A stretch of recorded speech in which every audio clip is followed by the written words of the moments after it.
Hello बच्चों, good morning, नमस्कार। कैसे हैं आप सभी? आप सभी का ओनली एनसीईआरटी के इस यूट्यूब चैनल में हार्दिक स्वागत है, अभिनंदन है। तो मैं आपके लिए आज एनसीईआरटी हिस्ट्री का चैप्टर सेकंड लेकर आई हूँ। चैप्टर फर्स्ट कल हो चुका था।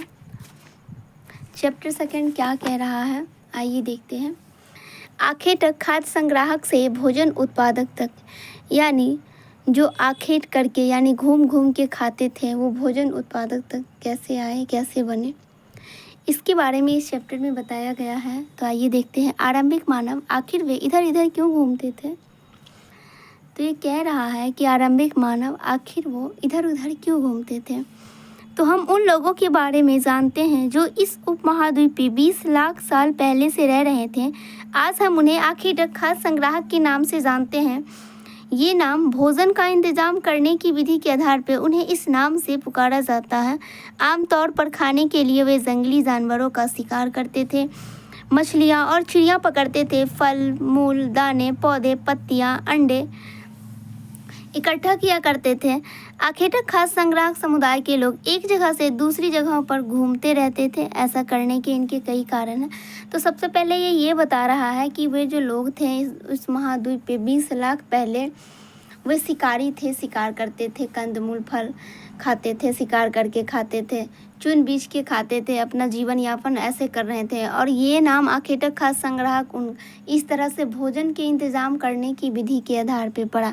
अब वे इधर उधर क्यों घूमते थे, आइए उसके बारे में हम पढ़ते हैं। पहला कारण कि अगर वे एक जगह पर ज़्यादा दिनों तक रहते तो आसपास के पौधे, फलों और जानवरों को खाकर समाप्त कर देते थे। पहला कारण तो ये है कि आप किसी क्षेत्र में रह रहे हो तो वहाँ के जितने भी फल, कंदमूल, फल हैं, जानवर हैं, सबको खा के समाप्त कर देने की वजह से दूसरी जगह पे जाते थे। दूसरा कारण कि जानवरों का शिकार, जैसे कोई जानवर का शिकार कर रहे हैं, वो जानवर भाग रहा है, जानवर का शिकार कर रहे हैं, वो जानवर भाग रहा है। तो दूसरा कारण था कि वो जानवरों के पीछे पीछे जाते। तीसरा कारण था कि पेड़ पौधे में फल फूल अलग अलग मौसम में आते थे, इसलिए लोग उनकी तलाश में उपयुक्त मौसम के अनुसार अन्य इलाकों में घूमते थे। तीसरा कारण ये कह रहा है कि सभी मौसम में सभी फल नहीं आते हैं, सब फल का अपना अपना एक एक मौसम होता है। तो वो मौसम के हिसाब से, जैसे जिस मौसम में जहाँ फल फ्रूट आते होंगे उस मौसम में वो वहाँ जाके खाता पीता होगा और फिर वो मौसम फल फूल खा के समाप्त करके दूसरी जगह चला जाता होगा। और चौथा कारण बता रहा है कि पानी की तलाश में, तो पानी का क्या है, जैसे बरसात के टाइम में छोटे छोटे नदी नाले तालाब सब भरे रहते हैं, पर धूप का टाइम जैसे मार्च अप्रैल के मंथ में बहुत सी जगह सूखे रहते हैं, तो पानी के तलाश में भी उनको जाना पड़ता होगा। अब आरंभिक मानव के बारे में जानकारी कैसे मिलती है? अब इन सभी जो मानव हैं इनके बारे में जानकारी कैसे मिलती है, तो आइए हम जानते हैं। पुरातत्वविदों को कुछ ऐसी वस्तु मिली है जिनका निर्माण और उपयोग आखेटक खाद्य संग्राहक किया करते थे। यह संभव है कि लोगों ने अपने काम के लिए पत्थरों, लकड़ियों और हड्डियों के औजार बनाए हों। इनमें से पत्थरों के औजार आज भी बचे हुए हैं। अब ये कहते हैं कि आरंभिक मानव के बारे में हम कैसे जानें, तो उनके द्वारा बनाए गए औजार को उन्होंने निर्माण किया और निर्माण करके वहीं छोड़ दिए। तो वो औजार उत्खनन में जो मिलता है उन्हीं से पता चलता है कि वो किस टाइप के औजार बनाते थे, कैसे मृदभांड बनाते थे। जैसे कहीं साक्ष्य में मिले मृदभांड, कहीं मिट्टी के टीले मिलते हैं, तो जो साक्ष्य मिलते हैं उनके हिसाब से पुरातत्वविद जानते हैं। इनमें से कुछ औजारों का उपयोग फल फूल काटने, हड्डियाँ और मांस काटने तथा पैरों की छाल और जानवरों की खाल उतारने के लिए किया जाता था। कुछ के साथ हड्डियों या लकड़ियों के मुट्ठे लगकर भाले और बाण जैसे हथियार बनाए जाते थे। कुछ औजारों से लकड़ियाँ काटी जाती थी। लकड़ियाँ का उपयोग ईंधन के साथ साथ झोपड़ी और औजार बनाने के लिए भी किया जाता था। अब ये कह रहा है कि औजार का उपयोग फल काटने में, मांस काटने में किया जाता था। और ये औजार बनते थे, हड्डियों से बनते थे, पत्थरों से बनते थे, लकड़ियों से बनते थे। और लकड़ियों का जो उपयोग होता था वो झोपड़ी बनाने में भी होता था, आग जलाने में भी होता था और औजार के निर्माण में भी होता था। और जो पत्थरों के औजार थे उसे पकड़ने के लिए लकड़ियाँ या उसके ऊपर जानवरों की छालें लगाया जाता था। अब रहने की जगह, अब आइए देखते हैं कि कहाँ कहाँ आदमी रहते थे। तो ये छोटा सा एक डायग्राम है, हम आपको जूम करके दिखला रहे हैं।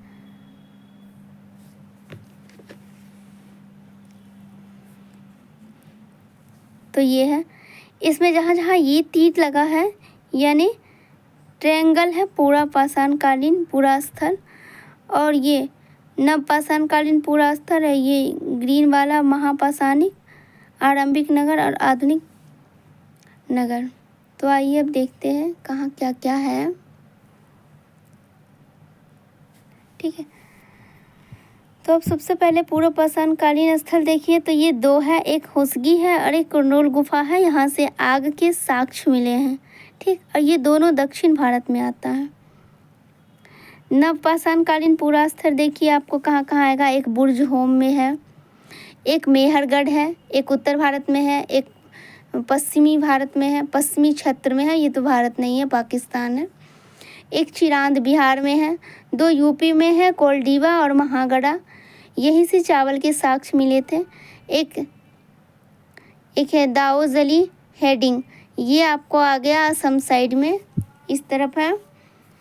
उसके बाद दक्षिण भारत में एक है हुल्लूर और दूसरा है पय्यमपल्ली, यानी टोटल कितने हो गए, एक, मेहरगढ़ एक, बुर्ज होम दो, चिरांद तीन, कोलडीबा महागढ़ा 5, दाओजी हेडिंग 6, हुल्लूर 7 और पय्यमपल्ली 8, यानी टोटल 8 है। और भीमबेटका जो है ये पूर्व पाषाणकालीन ही पूरा स्थल है, ये 2 नहीं सॉरी 3 है, एक भीमबेटका है, एक हुस्की है, एक कुरनूल गुफा है। तो आग का जो साक्ष्य मिला था, आग का राख, ये कुरनूल गुफा के आगे में ही मिला था। अब आरंभिक नगर 2 है, एक मुंबई है, दूसरा कोलकाता है। आधुनिक नगर और आरंभिक गांव एक है, इनामा गांव है। तो यहाँ पे पहले आरंभिक मानव रहने के साक्ष्य थे, उसके बाद नवपाषाणकालीन मानव रहने के साक्ष्य है, मध्यपाषाणकालीन, तो मध्यपाषाणकालीन मानव रहने के साक्ष्य तो नहीं मिले हैं, पूर्व पाषाणकालीन है, नवपाषाणकालीन है। अब महापाषाणकालीन है, तो महापाषाणिक पूरा स्थल तो 2 है, ये ब्रह्मगिरी और आदि चंदूर है। मध्यपाषाणकालीन पूरा स्थल, तो ये सब जो मानव रहते थे पहले, उनके रहने के जगह जगह पे साक्ष्य हैं। आइए हम आगे देखते हैं। बदलती जलवायु, लगभग 12,000 साल पहले दुनिया की जलवायु में बड़े बदलाव आए और गर्मी बढ़ने लगी। इसके परिणाम स्वरूप कई क्षेत्रों में घास वाले मैदान बनने लगे। इससे हिरन, बारहसिंगा, भेड़, बकरी और गाय जैसे उन जानवरों की संख्या बढ़ी जो घास खा के जिंदा रहते थे। अब ये क्या कह रहा है कि जलवायु में परिवर्तन आया, गर्मी बढ़ी, गर्मी बढ़ने की वजह से घास वाले क्षेत्र बढ़े, घास खाने वाले जानवर बढ़े, घास उगने लगे। और जो लोग इन जानवरों का शिकार करते करते इनके पीछे पीछे आए, वो इनके रहने और खाने के बारे में जान के, इनके रहने, खाने और प्रजनन के बारे में जानकर इन्हें पोसना यानी इन्हें पालना आरंभ कर दिया। अब खेती और पशुपालन की शुरुआत। इसी दौरान उपमहाद्वीप के विभिन्न विभिन्न इलाकों में गेहूँ, जौ और धान जैसी अनाज प्राकृतिक रूप से उगने लगे। महिलाएं, पुरुष, बच्चे ने इन अनाजों को भोजन के लिए बटोरना शुरू किया होगा। साथ ही वह यह भी सीखने लगे होंगे कि अनाज कहाँ उगते हैं और कब पककर तैयार हो जाते हैं और किस मौसम में ये उगते हैं। लोगों ने अनाज को खुद पैदा, ये सब बात जान के लोगों ने अनाज को खुद पैदा करना सीख लिया। इस प्रकार वो कृषक बन गए।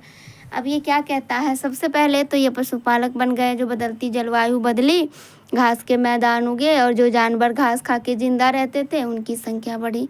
जो लोग इन जानवरों का शिकार करते करते इनके पीछे पीछे आए यहाँ तक, वो इनके रहने, खाने और प्रजनन के बारे में जान के इन्हें पालने लगे और वे पशुपालक बन गए। उसी समय प्राकृतिक रूप से अनाज उगने लगी। शायद स्त्री पुरुष ने इन्हें बटोरना शुरू किया और वो ये पता लगाएं कि अनाज कब पक के तैयार होता है, किस मौसम में पकता है, कहाँ पकता है, ये जान के वे कृषक बन गए।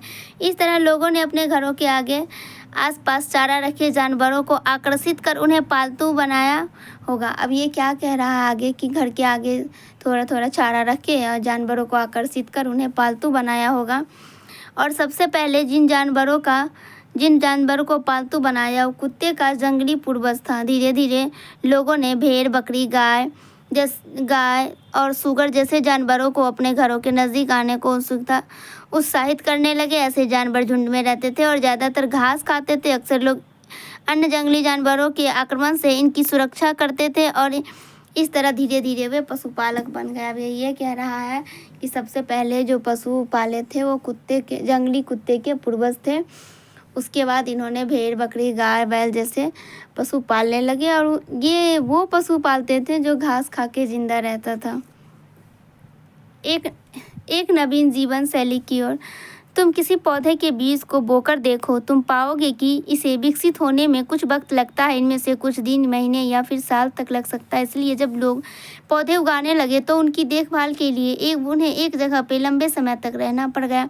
बीज बोने से लेकर फसल के पकने तक पौधे की सिंचाई करने, खरपतवार हटाने, जानवर और चिड़ियों से उनकी सुरक्षा करने जैसे बहुत से काम शामिल थे। कटाई के बाद अनाज का उपयोग बहुत संभाल कर करना पड़ता था।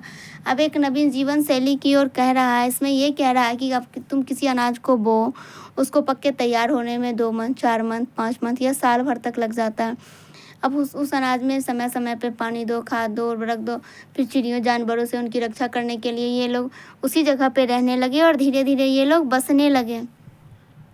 और अनाज की सुरक्षा के लिए इन्होंने अनाज खाने और बीज के लिए बचा के रखने के लिए लोगों ने मिट्टी के बड़े बड़े बर्तन बनाए, टोकरियाँ बुनी या फिर ज़मीन में गड्ढा खोदा। यानी अनाज खाने के अलावा ये लोग अगले साल बीज बोने के लिए बचा के रखे, उसके लिए ज़मीन में गड्ढा खोद के रखा, मिट्टी के बर्तन बनाए, टोकरियाँ बुनी ताकि उसमें अनाज ये लोग सुरक्षित रख सके और अगले साल फिर रोप के फिर खाने योग्य अनाज पैदा कर सकें। अब जानवर चलते फिरते खाद्य भंडार हैं, ये तो सभी को पता है। जानवर बच्चे देते हैं जिनसे उनकी संख्या बढ़ती है। अगर जानवरों की देखभाल की जाए तो उनकी संख्या तो बढ़ती ही है, साथ ही उनसे दूध भी प्राप्त हो सकता है जो भोजन का एक अच्छा स्रोत है। यही नहीं, जानवरों से हमें मांस भी मिलता है। दूसरे शब्दों में पशुपालन भोजन के भंडार का एक तरीका है। अब जो पशु पालता है तो पशु जानवर चलते फिरते खाद्य भंडार है तो कैसे हैं? पशु दूध भी देते हैं, पशु का हम मांस के रूप में उपयोग करते हैं। पशु से हमें दूध, मक्खन, दही जितने भी पदार्थ हैं सब पशु से ही मिलते हैं। और पशु को अच्छे से देखभाल किया जा सके तो उनकी संख्या बढ़ती है। अब आओ आरंभिक कृषकों और पशुपालक के बारे में पता लगा। अब आरंभिक कृषक और पशुपालक कहाँ थे? एक अस्थायी जीवन की ओर। देखिए, क्या तुमने नीले वर्ग दिखे होंगे? ये वही बता रहा है जो हमने आपको पिछले में बताया था डायग्राम। अब स्थानीय जीवन की ओर में सबसे पहले पुरातत्वविदों को कुछ खास पुरास्थल पर झोपड़ी और घरों के निशान मिले हैं, जैसे कि बुर्ज होम। वर्तमान कश्मीर में के लोग गड्ढे के नीचे घर बनाते थे जिसे गर्तावास कहा जाता था। इनमें उतरने के लिए सीढ़ियाँ होती थी। इससे उन्हें ठंड की मौसम में सुरक्षा मिलती होगी। पुरातत्वविदों को झोपड़ियों के अंदर और बाहर दोनों ही स्थानों पर आग जलाने के जगह मिली है। ऐसा लगता है कि लोग मौसम के अनुसार घर के अंदर और बाहर खाना पकाते होंगे। अब ये क्या कह रहा है? नवपाषाण कालीन पूरा स्थल यानी बुर्ज होम जो है वो गर्तावास था, कश्मीर में था। गड्ढा में लोग रहते थे। गड्ढा में उतरने के लिए सीढ़ियाँ होती थी और घर के अंदर बाहर यानी झोपड़ी के अंदर भी आग जलाने के साक्ष्य मिले हैं और बाहर भी मिले हैं, तो यानी राख के ढेर मिले होंगे। तो लोग मौसम के हिसाब से खाना बनाते थे। अब बहुत सारी जगहों से पत्थरों के औजार भी मिले हैं। इनमें से कई ऐसे हैं जो पूर्व पाषाण युगीन उपकरणों से भी भिन्न है, इसलिए उन्हें नवपाषाण युगीन माना गया है। इनमें वे औजार भी मिले हैं जिनकी धार को और अधिक पैना करके उन पे पॉलिश चढ़ाई जाती थी। ओखली और मूसल। ये क्या कह रहा है कि यहाँ पे जो धार मिले हैं, हथियार मिले हैं, ये पॉलिशदार थे, ये धारदार थे। और ये पूर्व पाषाण कालीन जो औजार थे उससे ज़्यादा धारदार मिले हैं। यहाँ पे क्या क्या मिला है? ओखली और मूसल मिला है। शायद इसका प्रयोग अनाज और वनस्पति से प्राप्त अन्य चीज़ों को पीसने के लिए किया जाता होगा। आज हजारों साल बाद भी हम ओखली का प्रयोग करते हैं। हाँ, ज़रूर करते हैं। अनाज पीसने के लिए किया जाता है। इसी प्रकार प्राचीन प्रस्तयुगीन औजारों का निर्माण और उपयोग लगातार होता रहा। कुछ औजार हड्डियों के भी बनाए गए थे। अब ये कह रहा है कि ओखली मूसल मिले हैं जिनका प्रयोग हम आज भी करते हैं और कुछ औजार जो वहाँ पे मिले थे वो हड्डियों के भी बनाए गए।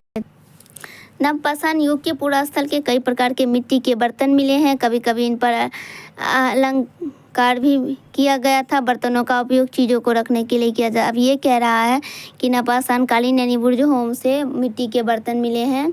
इन पे चित्रकारी भी किया गया था। अब चावल, गेहूँ, दाल जैसे अनाज अब आहार का प्रमुख हिस्सा बन गए थे। इनके साथ साथ अब लोग कपड़े भी बुनने लगे थे। इसके लिए कपास जैसे आवश्यक पौधे उगाए जाने लगे। अब ये कह रहा है चावल, गेहूँ, दलहन ये अनाज आम हो गया था। इसके साथ साथ लोग कपड़े भी बुनने लगे थे। कपास जैसे आवश्यक पौधे उगाए जाने लगे होंगे। क्या ये परिवर्तन एक जगह पर एक क्या ये परिवर्तन हर जगह एक साथ ही आ गए होंगे? ऐसी बात नहीं है। एक तरह जहाँ कई कई जगहों पर स्त्री पुरुष शिकार और भोजन करने का काम करते थे, वहीं अन्य लोग ने हजारों साल के दरमियान में धीरे धीरे खेती और पशुपालक को अपना लिया। बहुत जगह लोग मौसम के मुताबिक बदल कर अपनी जीविका चलाते थे। अब ये कह रहा है, क्या सभी जगह ये विकास एक जैसा हुआ? तो नहीं, ऐसा नहीं है। कहीं पे लोग अनाज उगाने लगे, झोपड़ी बना के रहने लगे, और कहीं कहीं पे अभी भी लोग शिकार करके ही अपना भोजन यापन करते थे, अपना जीवन यापन करते थे। अब आइए देखते हैं सूक्ष्म निरीक्षण मेहरगढ़ में जीवन मृत्यु। अब ये मेहरगढ़ ये भी नवपाषाण कालीन पूरा स्थल है। अब इसके बारे में बता रहा है। इससे पहले क्या बताया था? बुर्ज होम जम्मू कश्मीर के बारे में, वो भी पूरा नवपाषाण कालीन पूर्व स्थल है। अब यह कह रहा है, यह ईरान जाने वाले सबसे महत्वपूर्ण रास्ते बोलन दर्रे के पास एक हरा भरा समतल स्थान है। मेहरगढ़ संभवतः वही स्थान है जहाँ कि स्त्री पुरुष ने इस इलाके में सबसे पहले जौ और गेहूँ उगाना और भेड़ बकरी पालना शुरू किया था। यानी ये कह रहा है कि मेहरगढ़ में सर्वप्रथम स्त्री पुरुष ने जौ और गेहूँ पाला था, जौ और गेहूँ उगाया था कृषि में, और भेड़ बकरी गाय बैल जैसे पशु पाले थे। यहाँ विभिन्न प्रकार के जानवरों की हड्डी मिली है। इनमें से हिरन तथा सुगर और जैसे जंगली जानवरों तथा भेड़ और बकरियों की भी हड्डी मिली है। अब ये कह रहा है कि यहाँ पे विभिन्न जानवर की हड्डी मिली थी। किसका हड्डी था? हिरन का था, सुगर था, जंगली जानवर, भेड़ बकरियों की हड्डी थी मेहरगढ़ में। इसके अलावा चौकोर तथा आयताकार घरों के अवशेष भी मिले हैं। प्रत्येक घर में 4 या उससे ज़्यादा कमरे थे, जिनमें से कुछ संभवतः एक भंडार घर आते होंगे। यानी ये बोला है कि ये चौकोर आयताकार घर मिले हैं, जिसमें से एक घर भंडार घर में काम आता होगा। अब यहाँ के लोग मृत्यु के बाद सामान्यतः मृतकों के सगे संबंधियों उसके प्रति सम्मान जताते। लोगों की आस्था थी कि मृत्यु के बाद भी जीवन होता है, इसलिए कब्रों में मृतकों के साथ कुछ सामान भी रखे जाते थे। मेहरगढ़ से ऐसे कई कब्रें मिली हैं। एक कब्र में एक मृतक के साथ एक बकरी को भी दफनाया गया था। संभवतः इसे परलोक में मृतकों के खाने के लिए रखा गया होगा। अब आइए देखते हैं क्या कह रहा है इसमें ये कह रहा है कि मेहरगढ़ जो है ये ईरान जाने वाले बोलन दर्रे के पास एक हरा भरा समतल मैदान है। सर्वप्रथम यहाँ के स्त्री पुरुष ने अनाज उगाए थे, जौ और गेहूँ, यानी कृषक थे, जौ और गेहूँ उगाए थे। सबसे पहले यहाँ के गाय बैल भेड़ बकरी जानवर पाले थे। यहाँ के लोग आयताकार घरों में रहते थे, जिनमें से एक घर संभवतः भंडार गृह होता होगा। यहाँ के लोगों को ये मानना था, ये आस्था था कि मृत्यु के बाद भी जीवन होता है। उसके लिए ये मृतकों के साथ खाने की वस्तुएं डालते थे, कुछ उपयोगी सामान भी डालते होंगे। अब इनका ये प्रमाण कैसे मिलता है? क्योंकि एक जो कब्र था उसमें मृतकों के साथ बकरी के भी कंकाल मिले हैं, तो इससे यह पता लगाया होगा कि संभवतः इसे परलोक में मृतकों के खाने के लिए रखा गया होगा।